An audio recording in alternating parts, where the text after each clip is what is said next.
Hello everybody, welcome back to my book vlog. Today we're discussing Double Kiss by Ronnie O'Sullivan. Now, hold up. You may be thinking, oh goodness, this is a celebrity penned novel. This is going to be terrible. Wait, because this book was remarkably unexpected. It is original, it is page turning, it has well developed characters, a great sense of setting, and is written with more nuance than you might expect. In fact, I would even go so far as to say Double Kiss was one of the finest commercial crime novels written in 2017. And who on earth would have thought that for a celebrity penned book? But there we go. So let's get you up to speed. Double Kiss is the second in what is planned to be a trilogy of books from the snooker legend called Soho Nights. The first, Framed, was published last year, which I've also reviewed in my vlog, and Double Kiss is the second instalment. Now, for all of you who don't know who Ronnie O'Sullivan is, he is well, you should. He is the most talented snooker player in the world and quite possibly the most naturally gifted sportsman in the history of the universe. He also is a man who's had a very interesting and challenging personal life. His father was very big in 1970 Soho, run a lot of sex shops, but ended up crossing some of the gangsters who also run that part of London.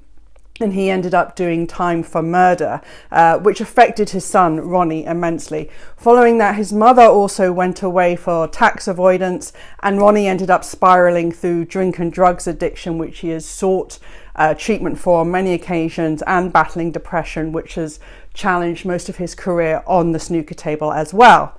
So what Ronnie thought of some years ago is he wanted to channel a lot of his experiences into a series of novels set in Soho that could look at the gangsters, his own personal themes of drink and drugs, and basically finding your way, abandonment by parents and all that. Sounds a great idea, but there were issues in the first novel, Framed, which I bring out a lot in my vlog. For a good idea, it was burdened by a lot of clunky writing, had too many characters, and the character Frankie James, who is based on Ronnie, the central character, didn't have many of Ronnie's complexities, and it all got a bit lost. And so I was a bit disappointed because 1990 Soho is such a fascinating microcosm with so many different types of personalities, and particularly in the 1990s where Ronnie sets his book, it is this great sort of history of this bohemian area of London and the creep of gentrification, and I thought this was such a great opportunity and setting, but Frame didn't quite get there. So I wasn't really necessarily looking out for Double Kiss, but I'm glad I did because this book is fantastic. So it's 1996 and Frankie James runs a snooker club in Soho, obviously. But his parents in the book are also absent. His father is in prison and his mother fled many, many years before. That has left Frankie James, a young man in his 20s, all on his own. He has to look out for himself, his snooker club, and his younger brother, who is always in and out of trouble. And none of that is easy to do in Soho, the setting in the book, a place which is also overrun by gangsters and corrupt police. In Framed, Frankie James had to cut a deal with local gangsters to keep his brother out of prison.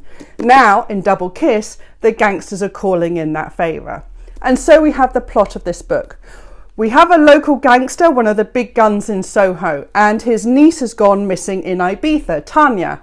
Tanya just happens to be an old school friend of Frankie James, and so the gangster calls up Frankie and tells him he has to go out to Ibiza to find his niece and bring her back.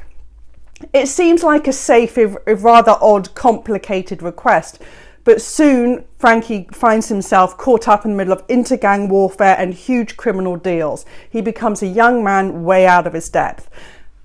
How on earth is he going to get himself out of it? And so we have Double Kiss. What I loved about this book is everything. It got right everything that was wrong in Framed. Here, Frankie James is a nuanced character. He is a young man, he's a bit of a Jack the Lad, but more than that, he often finds himself falling in love too quickly. His love interests are far more than pretty faces, and there's often an interesting switch in power play between the women and Frankie. He also, his addiction to drink and drugs is there, but finally it has an impact on the plot and it impacts his ability to execute what is being required of him. Also, the setting here is so much more alive. Soho and Ibiza in the 90s is really vivid and brought to life. There are fewer gangsters in this book than Framed, and that's a good thing because here they're more developed. Here we get a greater sense of them, their personalities, their humour, their ranking, the sort of sense of hierarchy between them, and the inter-gang warfare between them. And it is fascinating to read. There's also some really great pieces of observation which I really like. So there are gay characters in this book, but their sexuality is not a plot point. They just happen to be gay, and that's a really positive step, and I really liked that.